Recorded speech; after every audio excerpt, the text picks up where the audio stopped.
Okay, great. Well, welcome everyone. Really excited to be here today for our call to action on sustainability measurement standards. And this is part of the preparatory committee, the second of four sessions that are going on this year in advance of the fourth Financing for Development, the conference happening in Spain this June in 2025. My name is Shannon Mullins, and I'm a program director with the Predistribution Initiative. And we are an organization that works with, we're nonpartisan, nonprofit, and engage investors and their stakeholders across all geographies to help improve their financial analysis and investment decision-making tools to better value communities, workers, and nature. And our mission is aligned with the principles of predistribution. We work across three work streams: measurement and evaluation, the second being management, and the third being market and investment structures. And so today's session on looking ahead at what good measurement standards can and should look like is very aligned with our first work stream. And so I will move into a quick overview of our agenda here for today. But really for the format of today's session, we want to spend maybe the first 30 to 40 minutes with a bit more of a presentation style to you, to the audience. But then we also want to open it up and we want to hear your thoughts and ask questions of our panelists.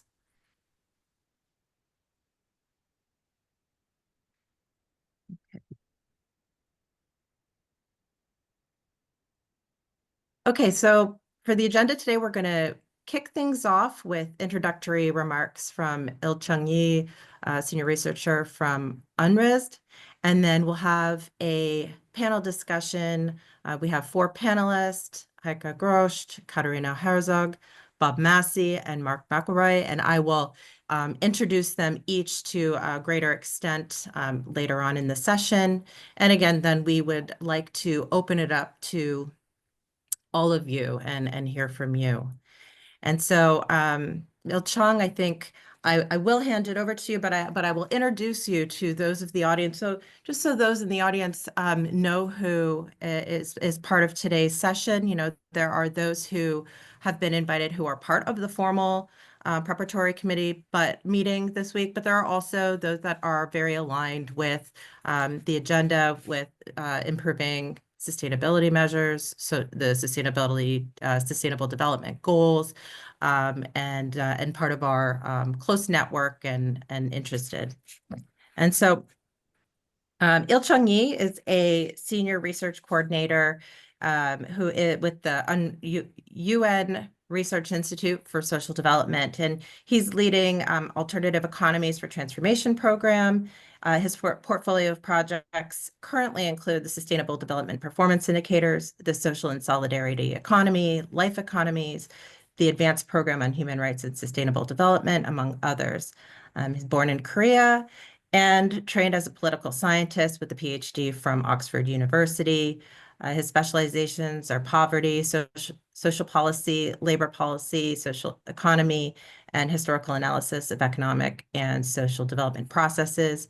And prior to joining UNRISD, he's held professorships in Japan and Malaysia at Kunshu University and the University of Malaya, and has had a visiting fellowship at the University of Bergen in Norway.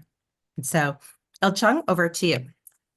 Thank you very much, Shannon, and it's an honor to welcome you all to this vital side event of the PrepCon of the Fourth International Conference on Financing for Development. And today we convene not only as advocates for sustainable development, but as active participants in shaping the tools that will define our collective future, I guess. We meet at the critical juncture. With only 17% of the SDG targets on track, according to SDGs report, and 6 of 9 planetary boundaries breached, we face a stark existential emergency. If our ambition for sustainable development is to be realized, we have to get our metrics, systems, and standards right. The urgency of our discussion on sustainable reporting standards and measurement cannot be overstated. These standards and indicators are more than just technical tools. They are the foundation for accountability, evidence-based policymaking, and a shared understanding of progress across all sectors. They bridge the gap between intention and action, aligning our efforts with the true scope of global sustainability challenges. Current measurement and reporting practices have both strengths and weaknesses, I guess. UNRISD, for instance, has already pointed out some of these weaknesses through its Sustainable Development Performance Indicators project Shannon just mentioned. Without addressing the weaknesses, our ability to assess or manage sustainability effectively may be compromised. This kind of discussion we are going to have today will help us to address these weaknesses by creating a space where we can share various ideas on the frameworks for measuring impacts and performance against ecological and social thresholds, as emphasized in the 1987 Brundtland report. For business, governments, civil society alike, I hope today's discussion can offer an opportunity to think about a better framework to align our financial and operational activities with the SDGs. I strongly believe that new and innovative ideas to address the weaknesses of the existing standards and measurement will help us to transform blended finance, enhance impact investments, and combat practices like greenwashing by providing clear, comparable, and actionable data. This side event is a call to action, a chance to emphasize the importance of authentic ways to measure the impact and performance of economic entities to fulfill the promises of the 230 agenda. Let's use this moment to build momentum toward better metrics that not only track progress, but inspire transformation. Thank you for your participation in this side event. And over to you, Shannon. Thank you so much, Ilcheong. And, I think we'll move into our panel discussion here. And, just as audience members are listening to our different panelists, welcome you to start thinking about your questions that you have, thinking about, what call to action you have and, how we can move this agenda forward together and what that might mean for the financing for development convening that's coming up, but also this group was many of those that are on the panel today, part of a group that convened in Montreal back in May, and we have already called to action to the UN for a convening, and so this is something that we're hoping that you can join us on. And so, to begin the panel discussion, we have 4 panelists, and I think I'll introduce each as they're about to speak. And so I will begin with Bob Massie, and who will be providing a little bit of the backstory and the history of sustainability measurement, sustainability reporting, and you'll see how his background fits very nicely with that. And he's one of the most respected leaders in the field of sustainability and finance for more than 3 decades, and combining vision of lasting success and building alliances that have implemented deep system change. He's received a doctorate from Harvard University and wrote a definitive history of the South African divestment movement in the United States. As president of Ceres over 1996 to 2003, and working with Dr. Alan White, he co-founded the Global Reporting Initiative and chaired its first steering committee. Over the years, he's organized dozens of major convenings, including the first Institutional Investor Summit on climate risk at the UN in 2003. Is a member of the original International Integrated Reporting Commission from 2011 to 13. And he's led the New Economy Coalition, the Sustainable Solutions Lab at UMass in Boston, and the Materiality Working Group. And over the last month, he was appointed Senior Research Fellow at Columbia University's School of International and Public Affairs, which is my alma mater, and where he will co-chair the Sustainable Finance Seminars within the Sustainable Investing and Research Initiative. So thank you, Bob, for being here, and over to you. Thank you very much. I'm very excited to be here, and I just want to make perfectly clear right from the beginning that I support the idea very much of a large UN conference that can gather up all the different parties to consider the questions that need to be considered, as Ilcheong just so eloquently said.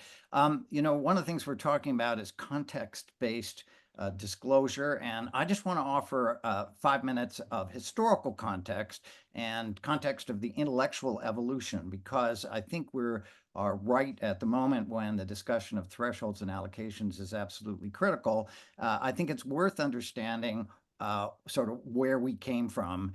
And so let me just review that very quickly. I would also like to say that from my personal perspective, I think we're in the middle of a paradigm shift. I know that term is overused, but if you look at 30 years, what you see is that capitalism is gradually, piece by piece, being redefined. And what we're doing here is part of that. And at Columbia, we're working on a project with this sort of broad name of rewriting the source code of capitalism. What are the mechanisms that encourage capitalism or direct capitalism to go in certain, so you're all part of that. Now, I want to contrast, let's say, what things were like in 1998 when we got the Global Reporting Initiative going, some of the things that happened between now and then sort of why we are here today.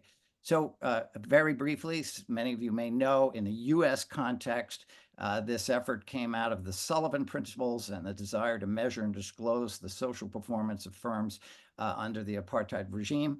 That led to curiosity and then eventually organization around creating environmental questionnaires for companies submitted by investors. That created a desire to rationalize that process because companies were being swamped and people did not have any sense of what the core questions.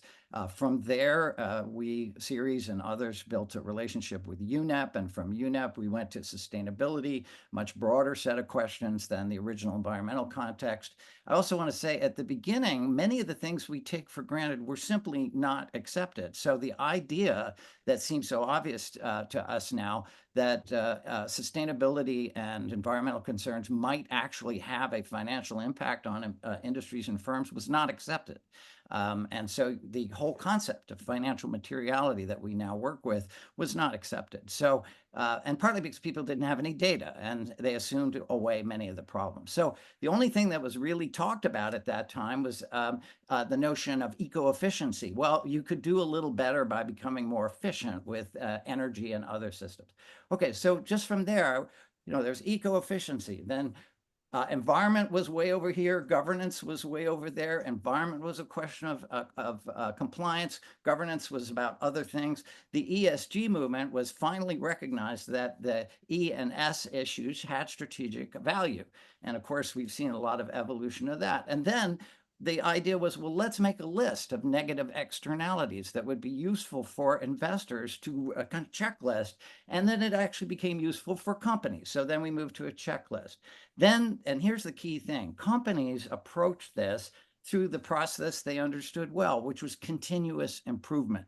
Continuous improvement is the way you manage a huge organization. You get a baseline number and you try to improve that baseline number, without regard to thresholds and allocations, because at that point it was poorly understood how to do that. And keep in mind, we did not have the computational abilities, the communication. You know, Google was created the same year as the GRI, 1998. GRI took off partly because we could communicate through internet and through emails. So just keep those things in mind. So gradually, these things took hold, and piece by piece. So where are we today?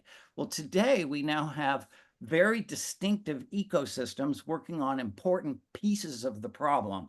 There's the whole financial materiality debate. How do you define what is material to an investor or to a company? And that's where the ISSB and so many other things. Then you have impact materiality. How does a company's behavior and industry's behavior affect our progress toward the SDGs without regard to whether those financial questions are. So, and those are different worlds. Europe has tried to put them together in double materiality, and that's a very important step. We also now have impact investing, which grew out of a different context about how to find positive externalities. So I'm going to say that each of these ecosystems has a different audience, a different methodology, different problems, and they need to be brought together. We also see that there are specific efforts, obviously, around climate, around biodiversity, around human rights, and now, importantly, on inequality. Now, what has been missing is a deep understanding of how all of this bounces against or measured against the thresholds that Ilcheong just made a reference to. I will say that at the very beginning, when this topic came up, it seemed impossible. I mean, Ford Motor Company had just to give you one example, had 345,000 employees, 1,000 factories. It was distributed and had suppliers across the entire world. And the idea that you could measure all of those performance against all of those thresholds just seemed computationally impossible. I think now we're reaching the point where it is no longer impossible, and in fact, it's urgently necessary. So I'm just going to wrap up in there and say that we had different focus, different abilities, different communities that were focusing on different problems. All of that now needs to be brought into the context of true sustainable development performance, and in the context of a global conversation. And I think that's why this call for action is so important.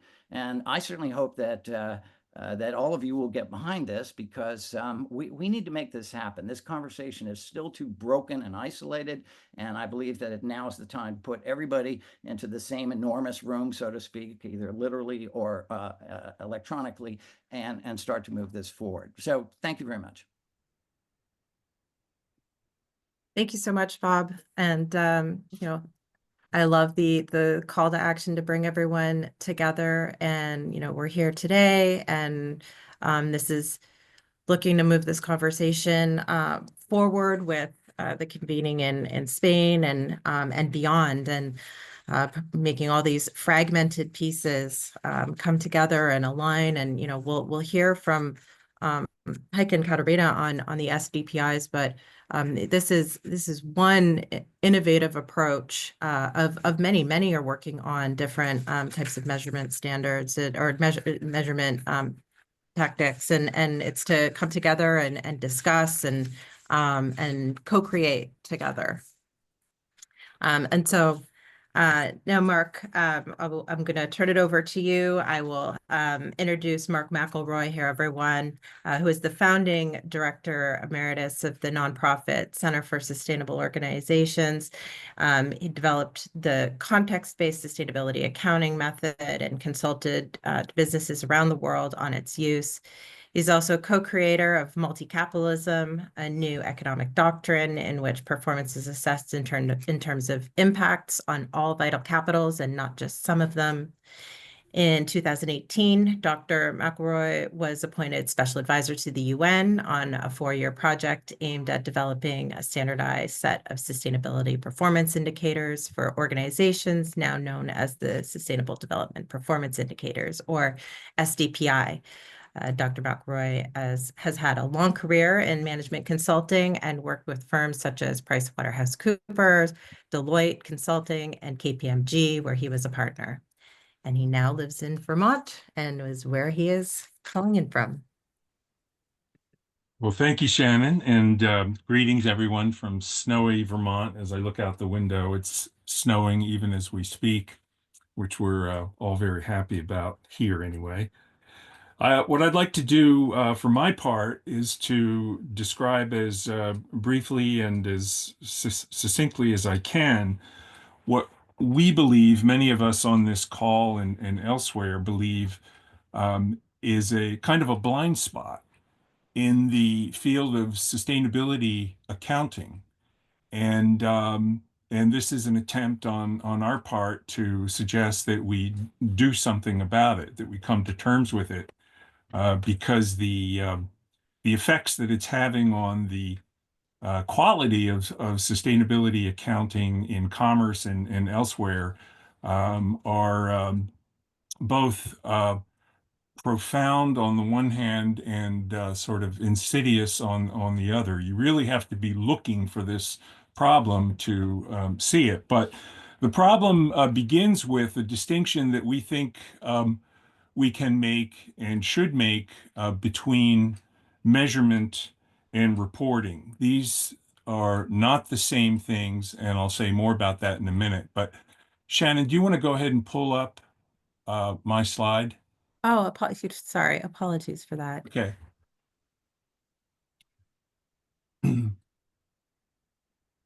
So there we go.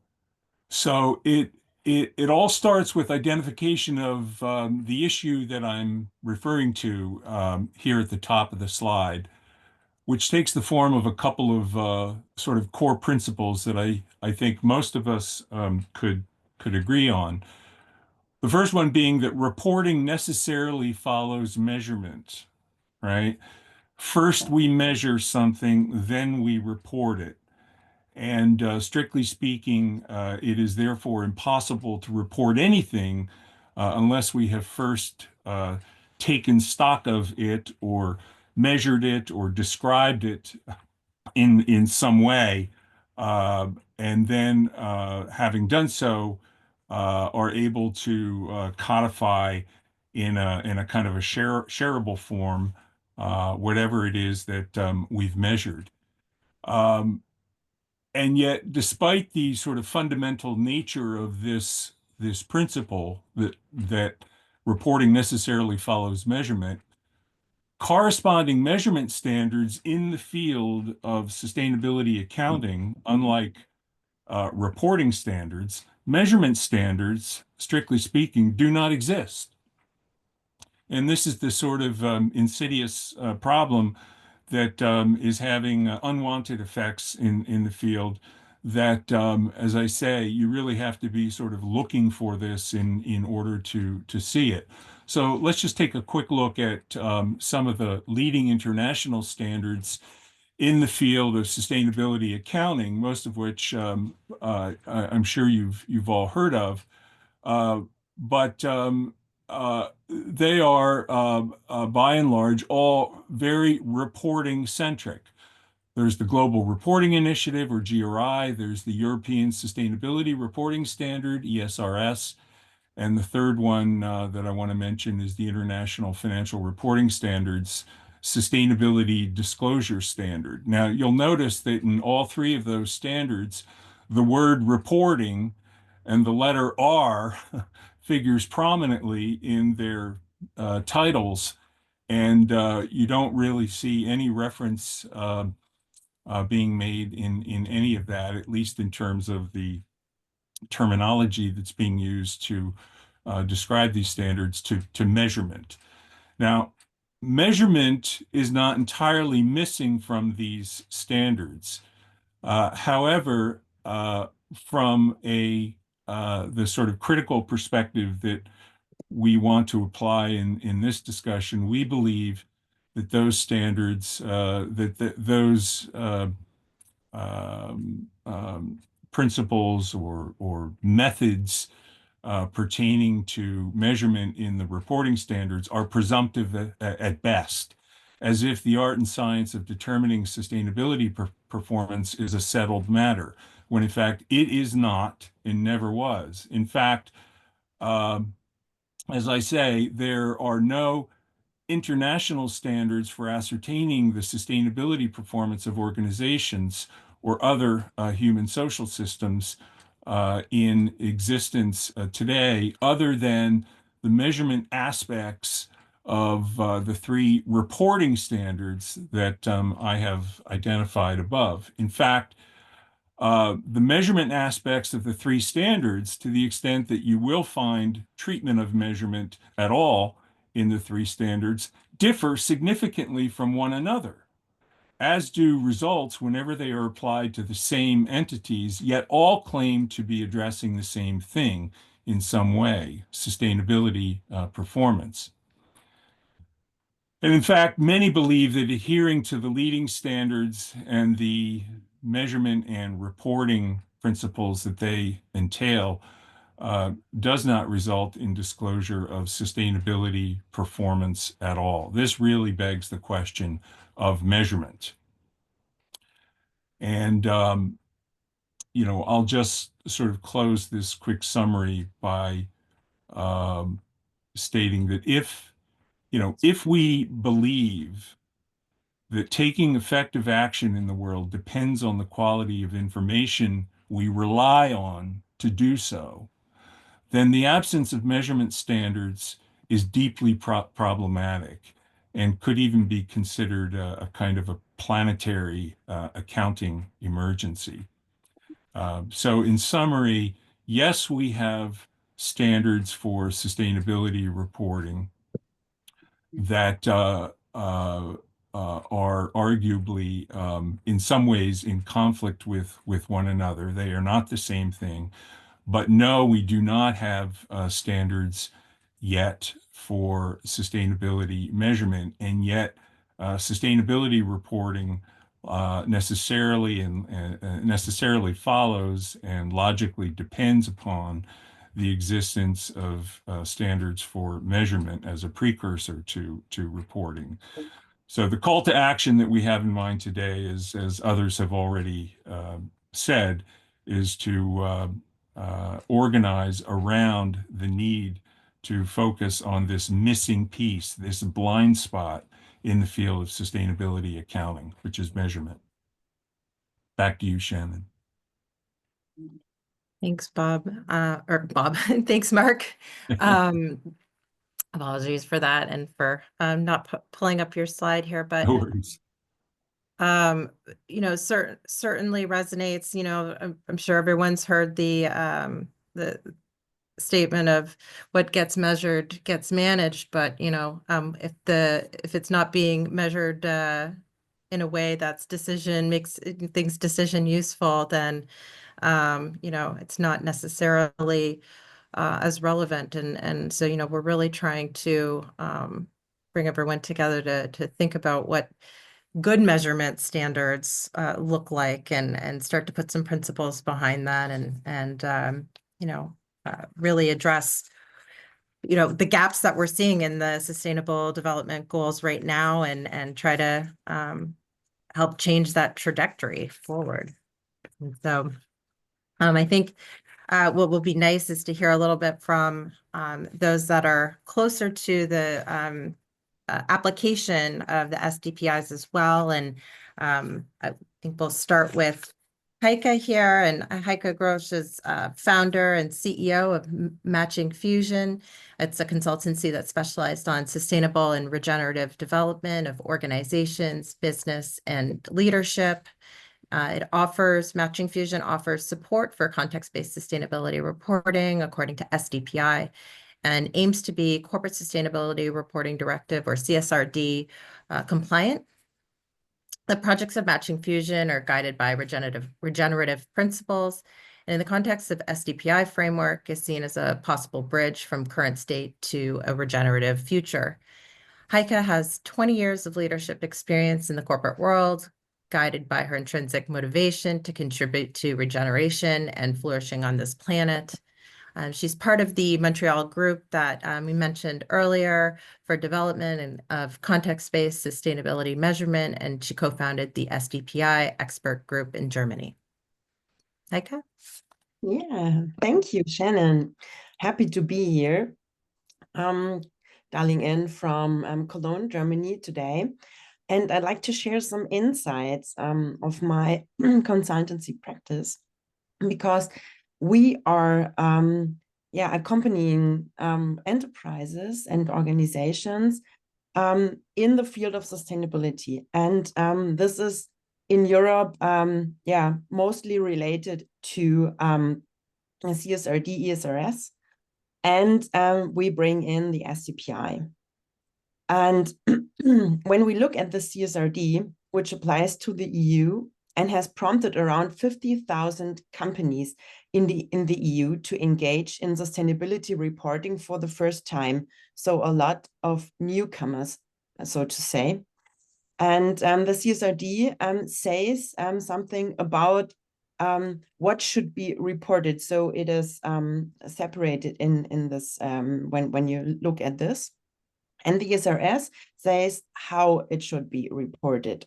So both things come together, and this is the foundation for the report.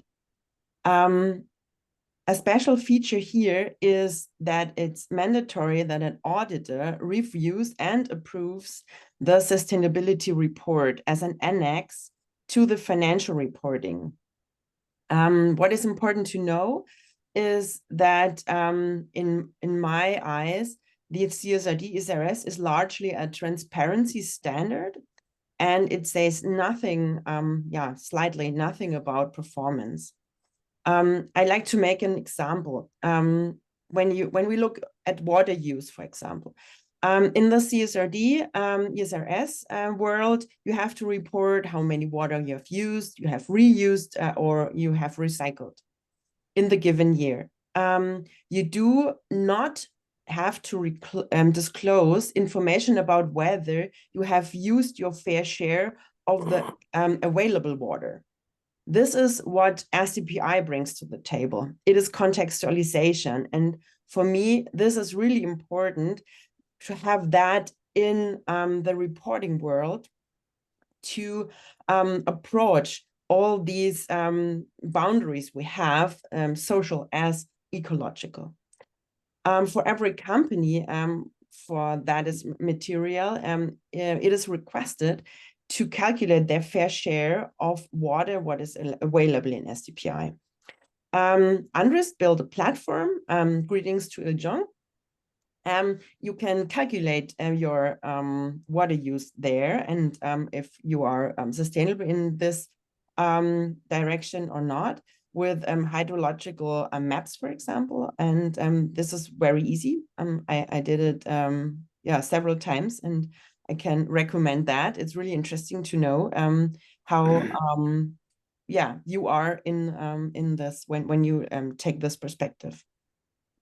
Yeah, when we think about a regenerative future, and when we consider this is our goal, we have to respect those planetary boundaries and the social foundation.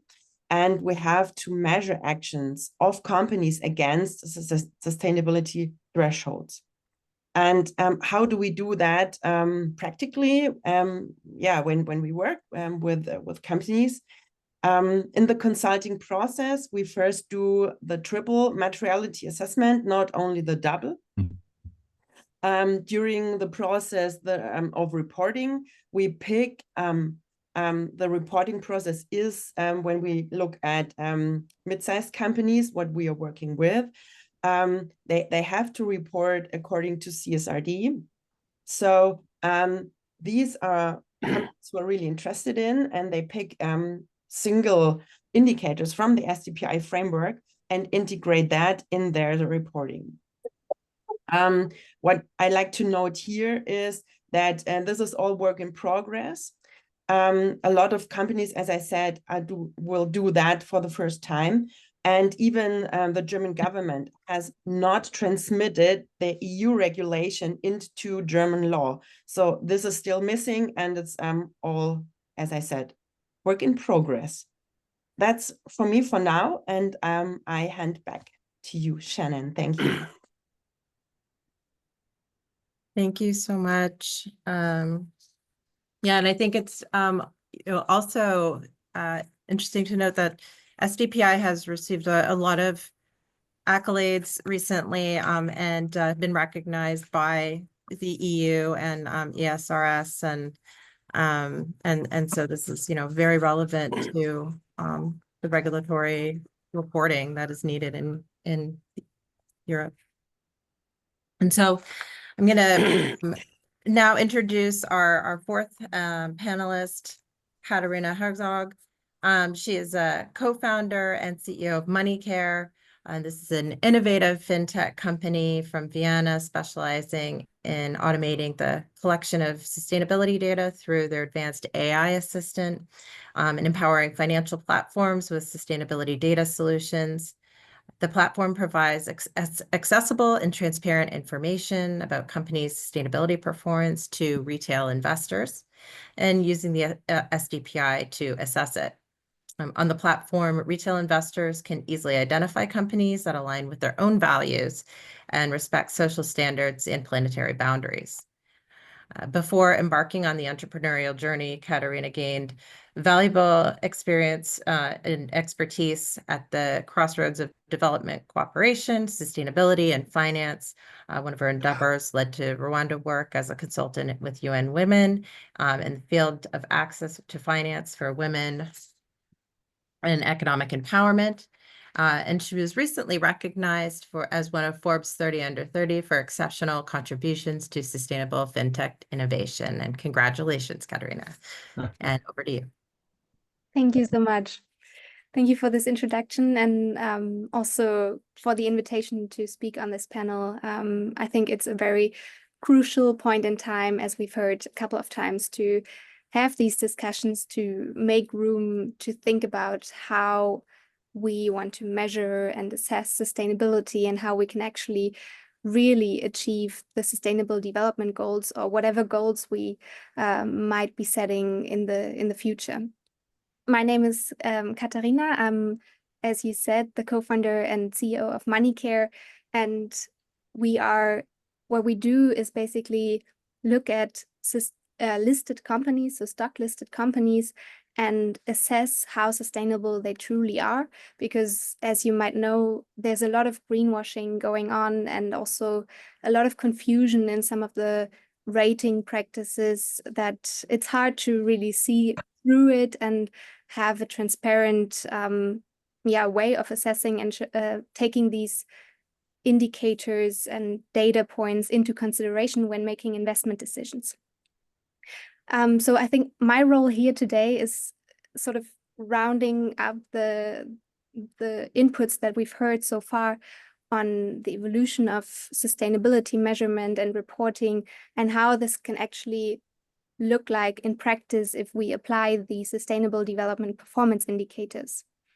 And I've brought one specific example for this round to have a very tangible way of looking at it. And I like that, Heike, you also stressed, for instance, the water indicator and how it's a big difference if you just report how much you use or if you put the context of how much is actually allowable in that sense. So by doing that, we naturally also stress the limitations of current ESG practices. And to sum those up, it's firstly that for the longest time, ESG ratings have and still do look at sustainability as being a risk factor for a company. So they usually, and you see this in the example on the bottom of the slide, they assess the risk that comes from changing environment, changing corporate and or government practices, and how they influence the financial performance of an entity. But in my opinion, it's a critical flaw to just take this single materiality, as it's also called, and it doesn't really have to do something with sustainability, but rather with financial performance.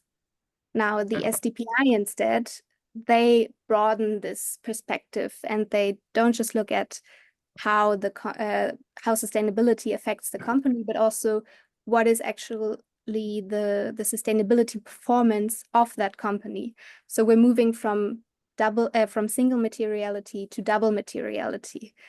But not just that, actually the sustainable development performance indicators are looking at a third context or a third materiality that comes into play if you consider planetary and social boundaries and put this data or this information into context, just with like the water indicator. So the SDPI are essentially measuring triple materiality, and this is very innovative and also completely different than the best-in-class approach that is very common in the sustainable finance area. Best-in-class means you look at companies and then compare their performance or their reported data with the rest of the industry, for instance. But then you only can show or tell how these companies perform in a relative manner. And again, it doesn't say anything about the sustainability performance in that sense. Now, as I said, I want to make this very concrete. So I brought an example from our recent data set, which is Tesla. You probably all know this company. And I picked out some of the very traditional mainstream ESG ratings. In the middle, you see, for instance, the score breakdown of S&P Global. And we can already see, if we zoom in into the social area, that Tesla seems to be below the average compared to the rest of the industry. So somewhere, yeah, not even average, but below average. But then what we do differently by using the SDPI is actually answering this question of why is it performing bad, or what does this tell us? So we try to make this very concrete and transparent by, for instance, showing that the CEO, Elon Musk, according to the reports that are publicly available, earns more than 30,000 times as much as the median worker, which is way, way beyond the goal of or the threshold of a ratio of 30:1. Also, on the other hand, another social factor is about collective agreements. And we can see that Tesla has 0% coverage of collective bargaining agreements. So this makes, we move beyond scores and certificates, but really show how is this company performing compared to sustainability thresholds and to allocated budgets that are needed to stay within the boundaries. Yeah, and just to round off, you can explore this kind of data for more than 1,000 companies at the time on our platform to see how they perform looking at the SDPI. And I'm really curious about our discussions and how we can actually use this momentum and the paradigm shift as we've heard, because I can also sense the shift in the financial industry, and there has to be a shift, that's for sure. Thank you. Thank you so much, Katharina. And thank you to all of the panelists for your presentations. And I think I've gotten a couple of messages with some questions, but I know that there might be the panelists themselves just might want to either, react to each other or have one or two additional things they'd like to mention. And I just want to, I know, Bob, that I forgot to mention, Bob may have to leave a little bit early, so I do want to make sure that I provide you with a little bit of additional time here, and then if you do need to drop off 15 minutes before the end of the meeting, that's great. Are you inviting me to speak? Yes. Okay. Well, I want to offer a perspective that that I hope is seen as a hopeful and positive perspective, but it's a little bit about the difficulty of some of what we're talking about. And I want to salute Heike and Katharina, because they're really working the very specifics of how all these balances are going to take place and how these ratios work. I think it's worth pointing out that at the beginning of this, GRI and other things, there was a very conscious decision not to evaluate some of these things, and there's a reason for that. If you look at the Securities Exchange Commission and the information that it requires for financial performance, it says, here's what you have to do to put out financial information. It has to be measured, has to be audited, has to follow this, this, and this. And so you get a financial report, but what the financial report does not say is this company is has a fabulously wonderful investment strategy, or it is on the verge of bankruptcy. In other words, it puts the information out there, and it allows a whole series of, literally thousands of people to pore over that data and insert information and make an evaluation whether what they see is good or bad. And certainly at the beginning, the goal was to establish the numerator without being necessarily predicting what the denominator would be, because there was no agreement on what a denominator might be. And on an ongoing basis, this isn't a challenge. Now, I think we have, with the Sustainable Development Goals, we have an articulation now, or the SDPIs, you have an articulation of what denominators ought to be. And one reason we keep using the example of water is that water and the limits of water and the supply of water is easier to measure than a lot of other denominators, where you're kind of trying to decide what is the total pool from which you are drawing a threshold, and what is the principle of allocation, and who gets to decide that allocation. These are all scientific judgments, but they're also political and moral judgments about how much somebody ought to have or ought to use. Now, I'm not saying we shouldn't do that. I think we should do that. We need to be transparent about it, and it needs to be driven by both the science of thresholds and our sense of international justice. But these are tricky. And just to give you an example from the what Katharina talked about, to say 30 times a wage rate is a judgment. Why not 10 times or 300 times as the correct thing? And we can say, well, look, we all agree on 30, and now let's find what's going on. But some free market person might say, no, 500 is the appropriate level. And they completely reinterpret the numbers on the basis of their judgment that 30 is ridiculous. So part of what needs to happen, and what is happening, is as a world, we are trying to decide what these thresholds are and what the allocations ought to be. And that's a political and diplomatic and moral and scientific process. And as we reach consensus on that, then we're reaching consensus on the denominator, and then it becomes increasingly possible to measure exactly according to. But it's not like there's just an automatic number that we just pick for every topic, and then we just measure where people are relative to that. So I think that's an argument to move forward, not to say, oh, forget it, it's too tough. But it's an argument to move forward. But I think we need to have a sense of the sophistication and challenge of how you do that. And the UN SDPIs are full of those judgments, which in themselves are subject to exploration and debate. So I just want to make that point so that we're realistic about what we're trying to get done. It's sort of on both sides, both the numerator and the denominator side. Shannon, if I can, I'd like to weigh in on some of what Bob had And to I say, want to hear what Mark has to say about this, which I really appreciate. respect his view. Of course. We've all known, those of us who are advocates of the context-based approach have known for a long time that one of the biggest challenges to its implementation is the issue of how do we get to a point where we have at least a modicum, if not broad agreement on what the standards of performance should be, what the sustainability norms are or should be, against which impacts on various resources in the world are being measured. And those things are absolutely debatable.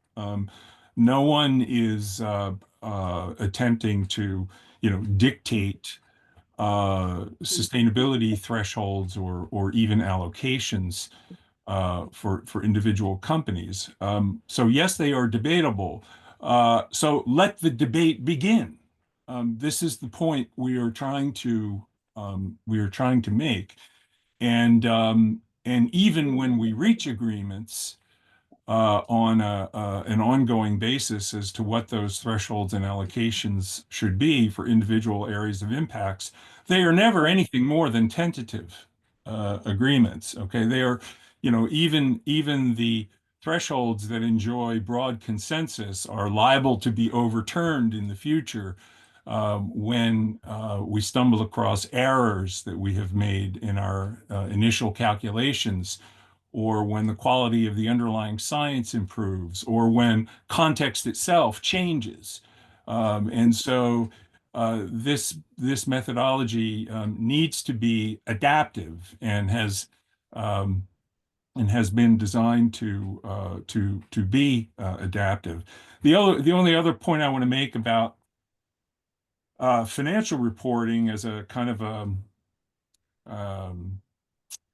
an analog, I suppose, to what we're talking about now for non-financial reporting is that in a very real sense, financial measurement and reporting has always been context-based.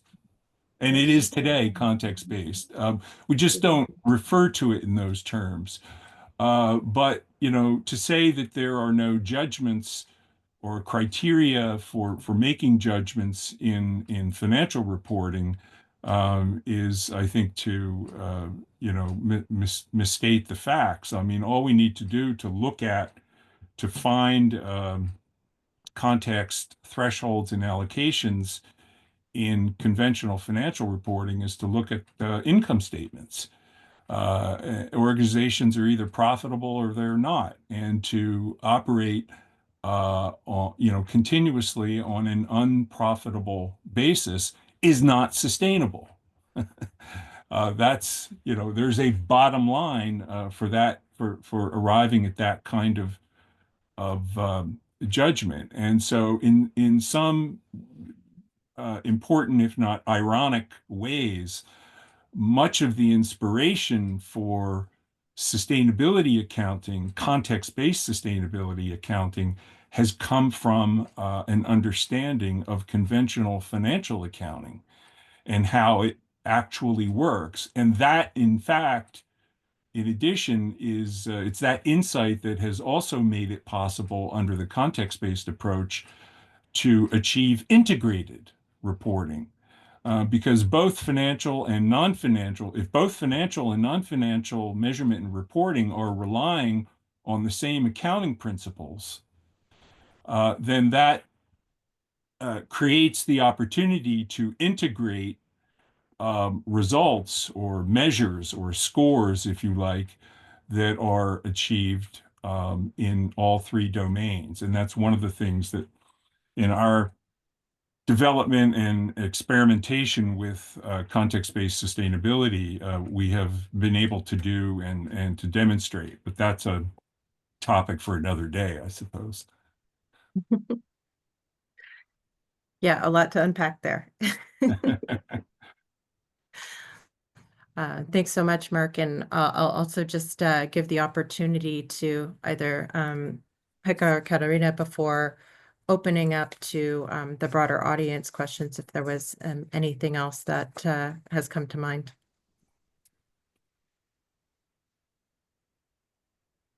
Thank you. I just want to second this call to action of let the debate begin, because I think by putting the thresholds as they are at the moment, for instance, in the Sustainable Development Performance Indicators out there, showing how the status quo is and what results do we get if we put those thresholds there or there, it can actually, just paint the picture and make it concrete and make it a subject of debate. And I really appreciate that we gather here and decide on the next steps of how we can have this kind of debate.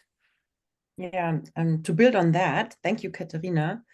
What we experience in every process we do is that companies are unique and they need, from time to time, not to say always, unique indicators, and they should be context-based as well. So it's really interesting, every process, to figure out what may be the best indicator to show the measurement in the best way possible. So this is what we experience. And I hand over to Ilcheong because I thought you want to share. Me. Not? It seems so. I think it's better to open the debate, amongst the participants and to listen to their views. And then we can talk about our own issues based on that. What do you think? Yeah, I think so, Ilcheong, and we can. I love that too. The opening the debate here, and if there's anything that the audience, that you've heard that you agree with, that you maybe disagree with, that's all part of the co-creation process, and and if you have any questions for the panelists as well, I see that some have been posed in the chat already, and I might look to my colleague Juan to point us to maybe the first couple of questions, and then we can open that up to the panelists. And if anyone does just want to raise a point, you can maybe raise your hand. I know we have a lot of us on the session here today, but we can try to get to you as well, and just to be conscious of others who may want to participate, and the amount of time that you spend if you do have thoughts that you want to share. I think the first question was from Marie-José Privic. When Katharina was speaking, she asked what are her thoughts about the Stockholm Resilience Center's published report, which argues that by anchoring corporate activities in the scientifically developed planetary boundaries framework, businesses can better contribute to achieving a true state of sustainability. Thank you for this question. It's just as you mentioned right now, like if we take into account planetary boundaries, social boundaries, only then we can actually see how well a company is doing. So I have to look further into the report. Thank you for bringing it up to me. But I think this is exactly the essence of what we're trying to do. Thank you. Maybe if I could just bounce back on that, it was my question. My question was actually, has this group doing this work already looked at that? Are you already maybe talking with the Stockholm Resilience Center? It just seems to me, by the way, I totally agree that we need context-based threshold and allocation and context-based sustainability measurements. Love the idea that we have reporting or disclosure standards, but we don't have measurement standards. I completely abide by that. My hope in this conversation of debate is like, let's not reinvent the wheel. Let's work together. There seems to be a coalescing of understanding on the science-based of what the planetary boundaries are and what those thresholds and allocations should be. So rather than having multiple disparate initiatives, that that there's a quick coalescence there, and to speak with one voice, with one methodology, I think would just make things a lot easier. And speaking from the company's perspective, I think companies can embrace this for sure. I mean, regulations are going to make it adopted at scale, but I think they can embrace this. I think what companies need to do is, one, pursue their learning and understanding of this. A lot of companies are not yet aware of what sustainability and planetary boundaries is really about, and then they also need clarity. Like once they get over the hurdle of what is it we need to do, it's like, okay, well then what are we doing, and just having clarity on what needs to be done. So thank you. I think the next question is from Bok Gyo-jong. He asked, to what extent, is not addressed specifically to anyone, so whoever wants to take it, to what extent should the public sector take the lead and initiative, and to what extent should the private sector and professional associations take on leadership roles in the governance and management of sustainability development indices? Thanks, Juan. Is there anyone from our panel who? Well, I think you have to be, on the one hand, very inclusive. I think if you take the model of the paradigm shift, however, one of the characteristics of a paradigm shift is there are going to be people who benefit from the existing structure, do not see anything wrong with it, and are therefore going to defend it aggressively. So, for example, having worked with industry associations most of my career, some of them can be very helpful, and some of them see their role as squashing any potential threat to the status quo. So you just have to be very sophisticated in thinking about what are the motivations and perspectives of the people that you are inviting to participate. And you have to avoid getting involved in relentless, repeated relitigation of core questions, because there are people who would love for that to remain the state of play forever. So there's no easy answer here. It's not a solution to withdraw into a small ecosystem of people who agree. We've seen that happen over and over, and it's part of the problem today. At the same time, we have to be resolute, and I hear that in many people's voices, that we must make progress. This is not about endlessly debating why we're going to stay in the same place.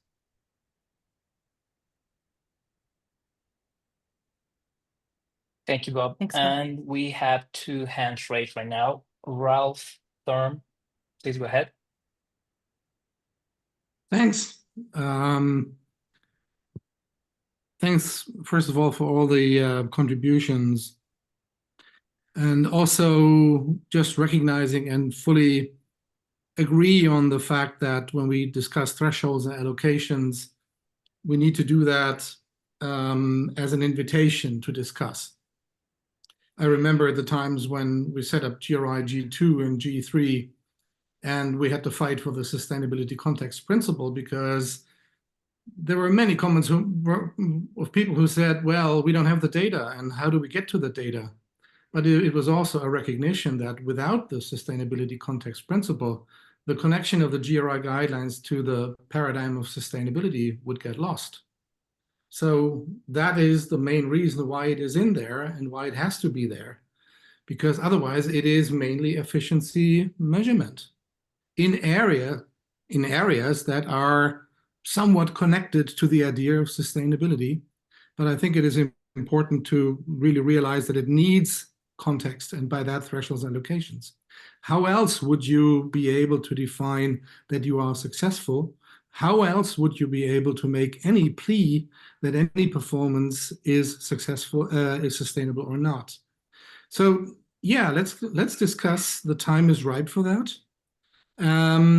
But also recognizing that with the plea for thresholds and allocations, what we also allow is that companies will have to report on their level of unsustainability. Mm-hmm. And not just sustainability. And that doesn't make it very attractive to many organizations. That is why many organizations are holding back.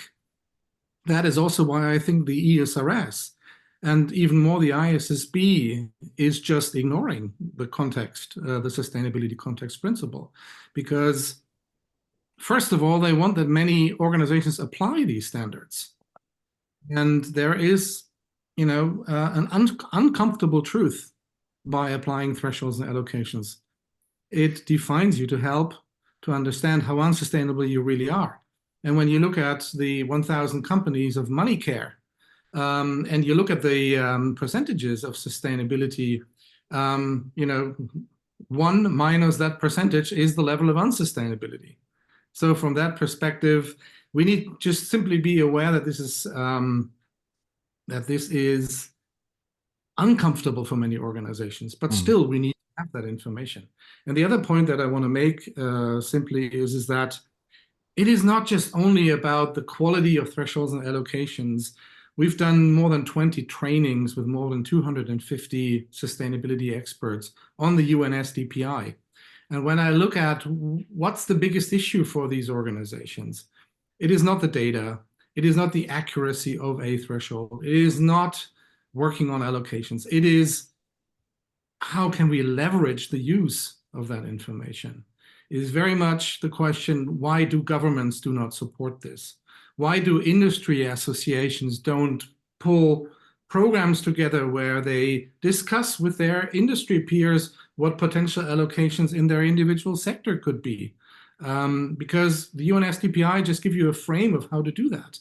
They don't say this is exactly how it has to be. They just give you the sustainability quotient that Mark has already alluded to in his dissertation, SSA over N. That's the simple logic. Why not? Why are industry associations not doing that? Why are stock exchanges not working with this material, or at least with that idea? This is what the training participants are interested in. How can we leverage that so that we feel comfortable to talk about our level of unsustainability? Because we're 99% or 99.9% of all companies are unsustainable. Why don't we just simply admit it at a certain moment? So, but that needs the leverage. That just needs the acceptance that unsustainability is not a bad thing. Yes, of course, we want to be sustainable, but you know, the logic is just simply we're not. And that is last point, which I want to make is that, you know, when you have these discussions with stakeholders, you want to have a discussion with stakeholders that are informed, an informed discussion with stakeholders. But if stakeholders don't have the education to understand thresholds and allocations, stakeholder dialogue will be as useless as it is nowadays all the time. And I've done 100 stakeholder dialogues where WWF sends a young expert that has to hammer on this one single issue and wants to squeeze something out of an organization. That's not stakeholder dialogue. If stakeholders are not educated about these things, it's a useless endeavor. So we need all these different leverages in order to get acceptance for thresholds and allocations beyond the whole question around the technical logic of it. Okay. Thank you. Thank you so much, Ralph, for your comments. You know, what I did realize is I didn't ask everyone to introduce themselves when, you know, just quickly when to provide the context of kind of where you're coming from. So if you don't mind just quickly doing that, and then we'll move on to Victoria as well. Yeah, I'm Ralph. I'm the managing director of R3.0, and we have worked with Ilcheong and the team at UNRISD in the development of the UNSDPI, and we do trainings on the UNSDPI indicators every month, and we're now in our 3rd season of doing that, beyond from many, many other things that we're doing. Thanks so much. Thank you. Yeah, sorry that I didn't say that in the beginning. That's right. Victoria? Thank you. Hi, Ralph, and good to be with you all. I'm a bit ill, so apologise for my voice. I'm Victoria Herzog. I'm an independent academic, range of things in that portfolio, including being a fellow of CISL. I also led the process to create ISO 37000 on governance, the first global consensus view on governance of organisations that isn't co-opted by Logic 1 business as usual, and actually the first consensus view, I mentioned it in the chat, and also the convener of 3711, which is on purpose-driven organizations, which answers the question, now we know what governance is, what is governance of an organization that is fully aligned with a sustainable future? In other words, innovates for long-term well-being for all and doesn't destroy it, the basis of it at the same time. So what I wanted to say is thank you very much. This is obviously very, very important, and I appreciated a lot of the comments, including that sort of empathy and need to have an inclusive conversation. I agree with all of it. What I wanted to say, though, is, I mean, and both you, Ralph, and Bob said this, ultimately, anything is context-based. If it's not context-based, it's meaningless. Measurement is meaningless. Reporting is meaningless if it has no context. In other words, is this good, is this bad? If not, what's the point, right? The fact is, though, we've been able to get away with very, very sloppy measurement and reporting in general, And that, to me, is a symptom of our Logic 1 hyper-financialized system that we've created, neoliberalism, neoclassical, however you want to call it. What we are missing, therefore, because of the sloppiness of that governance and management, is that foundation in governance to understand how to move forward. Every impact we have is as a result of organizational decisions. Those are governed if you're in an organization. Governance is direction, oversight of that direction, and accountability. Direction sets the context.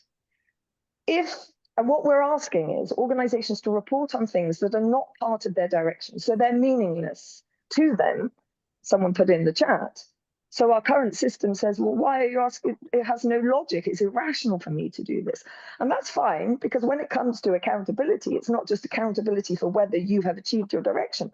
It's also accountability for other stuff that people want you to talk about, right? So the major point I want to make is that if we don't get governance literate and understand, and 37,000 has all of that in, but the key points being direction, what are we optimizing for, within what parameters, which sets the scene for strategy. All strategy should be based on that. How do I achieve that optimizing objective within those parameters? That sets the context. If the context makes sustainability irrelevant, let's not expect something of those organizations that is irrational. Let's understand we're asking them to account for something that has no meaningfulness in its context. And then let's move forward. So absolutely, we need to have these debates and discussions about what is meaningful context, but we need to understand governance to do that properly. And also to, oh, sorry, I keep making these things happen. And also to be able to be empathetic and clear as to why those demands on reporting and measurement are going to land on a system that says this is irrational for me to deal with it, which is why we need to move to Logic 3 purpose. I'll put a couple of things in the chat and stop there. Thanks. No, thank you, Victoria. Appreciate your thoughts. And I see that Randy raised a hand, but I do want to, I don't know if Randy, this was in reaction to Victoria, if you like to make a statement of your own. And so I do want to allow, just based off of Ralph and Victoria's comments, if there's anybody who would like to respond or react, and then we can move on to Randy as well.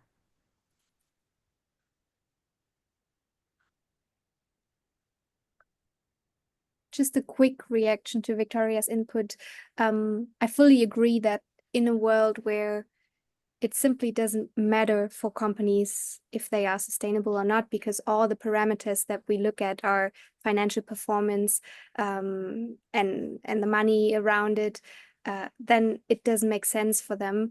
But I think we have at least two leverage possibilities by, on the one side, regulation, which is the sad truth that once regulation comes, companies have to care about it. And we see this happening in the EU with the reporting standards and everything. Everybody is complaining about it, but at least they sort of have to do it. That's one side. But then the other side is also, if in the financial sphere itself, also the paradigm shifts and performance in a financial sense is not the only performance that people care about, shareholders care about, then I think we also have the opportunity to get these or see the meaningfulness of these indicators also for shareholders, not just stakeholders. And I think there's a change happening. It's probably too slow and too little yet, but we see this changing in the thinking of retail investors. For instance, in our case, we talk to many retail investors, especially younger generations. They really care about other things also than just financial performance. Shannon? Yeah, oh, sure, go ahead. Just a further comment on Victoria's points, which I think are excellent, and I agree with. And that is to say that among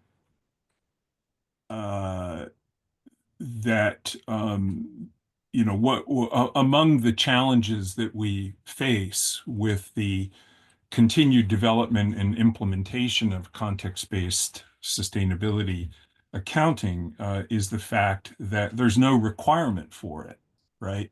In, at the sort of macro level of analysis. In other words, in commerce and in capitalism in general, and I'll speak in terms of circumstances here in the US, we have directors and managers in organizations and public companies in particular are held to a standard of fiduciary duty, which is very narrowly focused on the financial side of performance. What we don't have is anything close or equivalent to a fiduciary principle on the non-financial side of performance, or for sustainability more broadly construed. And we live in a world, therefore, where a shareholder who may not be happy with the extent to which a company that he or she has invested in is devoting resources, financial resources, incurring costs and so forth to improving financial performance. We live to non-financial performance, rather. We live in a world where a shareholder can take directors and managers to court because of that, and they will win. All right. So we have that as a barrier to the success of this concept to contend with. Okay. And I agree, we can't lose sight of that. And at some point, I'm not sure it's now, but at some point we're going to have to contend with that. In the meantime, we need to get this concept itself on a more solid footing. As I said earlier, let the debates begin. We need to further develop and refine our methodologies for defining thresholds and allocations and so forth. And don't misunderstand, we've been working on that for about 20 years. And we have a lot of success to point to. Some of the speakers today have alluded to some of those things. We've got, in our work, we have something like an inventory of close to 100 context-based metrics that we have co-developed with companies around the world over the past 20 years. All, in the public domain, readily available, cataloged, ready to go, the methodology itself. The other piece of governance that I want to highlight here is it's not just governance at the sort of macro level, the capitalism level, if you will, that we have to contend with. But the other challenge we have is that most organizations, even the ones that are completely enthusiastic about the implementation of context-based accounting, are in most cases completely ill-suited or ill-prepared, I should say, to operationalize the practice. This is on the sort of organizational capacity side of the subject. So even if we've got the methodology to a point where we're all happy with it, and have resolved to our satisfaction the principles for determining thresholds and allocations, we still have the question, the internal question of how are we going to operationalize this within the organization itself? What are the organizational implications of rolling out context-based sustainability accounting in an organization? Most organizations don't do that today. So there's nobody there on the ground waiting to do it when we hand over the full methodology. And this is something that in our work over the past few years, we've partnered with Social Accountability International in New York City to help develop an operating model, if you will, or the correct term is a management system that includes treatment of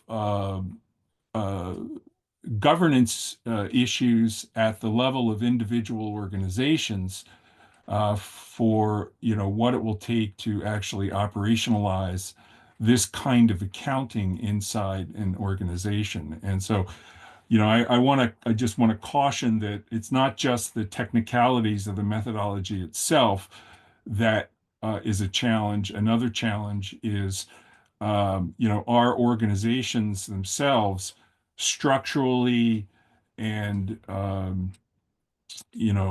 organizationally prepared to take on this kind of accounting. And all of that, pay no attention to the fact that even when they are, and even when they do, we still have the broader capitalism problem at the macro level to contend with. Yeah, thank you so much for your comments, Mark, and everyone today. It's been great. Randy, I think you are going to have to be our last comment or question. And then Ilcheong, I know you have, I think, a couple of minutes of some closing remarks. And so I will just say myself, thank you to everyone. It's been a really wonderful conversation so far. And Randy, over to you. Thanks so much, Shannon, and thanks everyone. I'll try and be as brief as I can. I wanted to build a little bit on Ralph's point that the challenge and the problem we're trying to solve is what we do with the information and how it leads or enables or informs change. And also some of what Victoria mentioned, I fully agreed on the idea of needing to transform governance and for purpose to be embedded within it. But also specifically, I want to touch on how this is irrational and the possibility that this work could be rational if positioned differently. So my two affiliations are, one as the executive director of the Flourishing Enterprise Institute at Wilfrid Laurier University in Canada, and the other is as the executive director of Refocus, which is a nonprofit organization. The FEI does applied research in the field, applying systemic innovations with organizations, and Refocus does the actual facilitation work or work directly to help organizations to adapt practices. So in terms of speaking to the rationality of thinking about thresholds as being of substance or value in the current context, I think there are several opportunities for us to think about. So one is the idea of inauthenticity and waste, because currently pretty much everything going into sustainability efforts or making incremental improvement is far from optimal and wasteful by nature. And I don't think any organization is committed to that, but they don't have visibility into why that is reality. They can't perceive it. They don't understand the unintended consequences of their incremental approaches, but that's a possibility. The other side, though, as we look to a strategic management level, is the idea of managing for complexity. Most leaders and organizations are already overwhelmed with the degree to which there's accelerating change and increasingly complex issues that are affecting them, regardless of sector or domain. And I think the idea of becoming collapse resilient and having enough insight into the broader system to be able to navigate effectively becomes, from a strategic perspective, a pretty poignant and potentially compelling narrative that can be presented.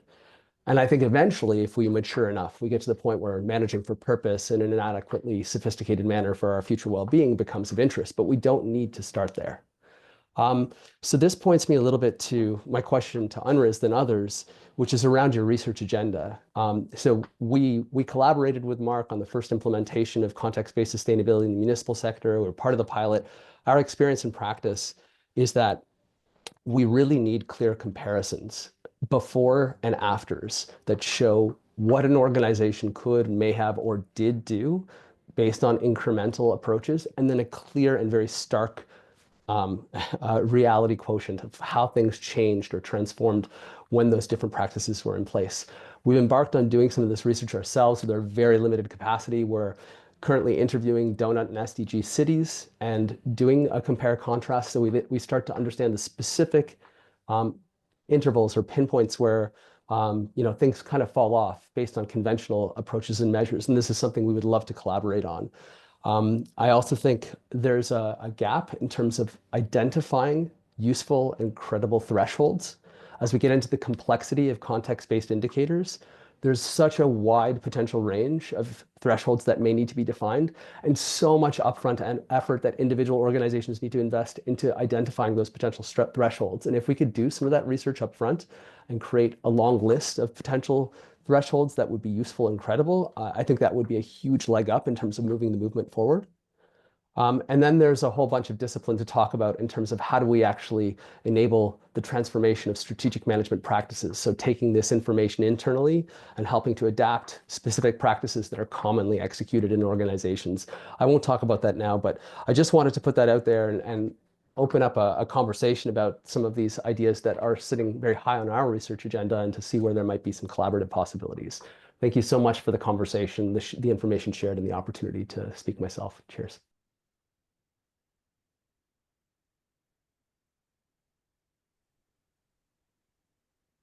Okay, shall I go for closing remarks? Okay, Please, thank you very much for rich discussions. And Shannon briefly mentioned about our Montreal gathering, and that was a gathering by a few brave and bright souls in this measuring community. And they kind of made the request to UN system to have UN-wide conference on measurement standards and indicators. I think that request has two important requests. I think those are related to what we have just discussed in this forum side event. First one is, we need to talk about the necessity of threshold and allocation, context-based indicators. Of course, in this group, I think majority of participants tend to agree to this allocation, thresholds and allocation, but out there are so many people who wouldn't believe about the necessity of these context-based indicators. So we have to discuss, why it is helpful, what is beneficial for planet and people. So I think that is one request by this a few brave and bright souls. Second request was about these thresholds itself. I mean, Bob mentioned and Mark mentioned and Ralph mentioned as well.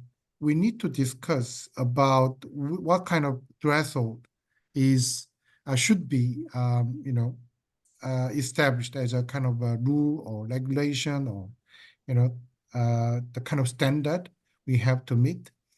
That should be based on scientific and democratic discussion.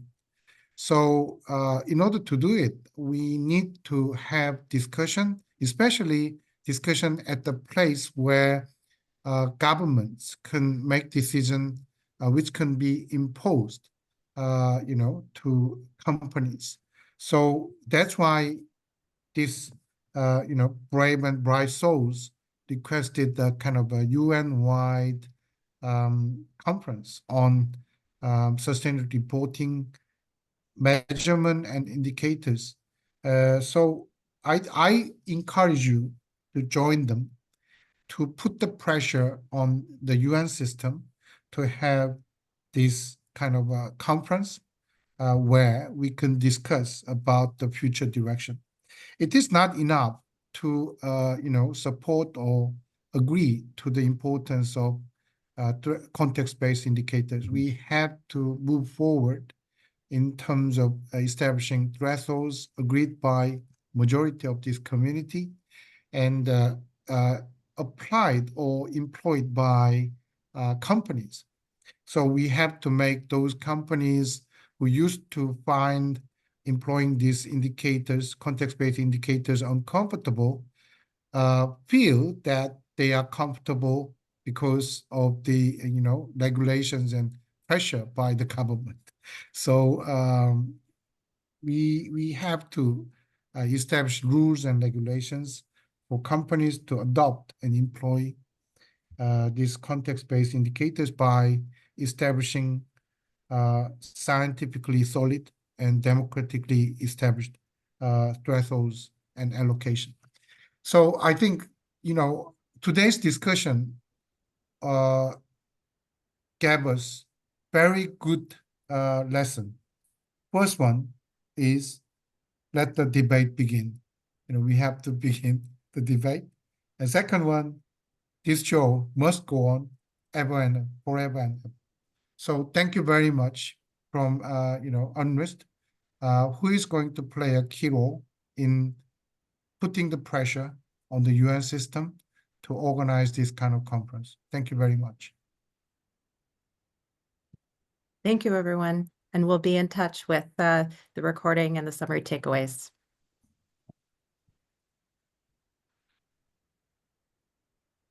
Thanks so much, Shannon, everybody. Thank you. Thank you. Thanks a lot. Have a good evening. Good evening. Bye-bye. All right. you. Bye. Thank you. Bye.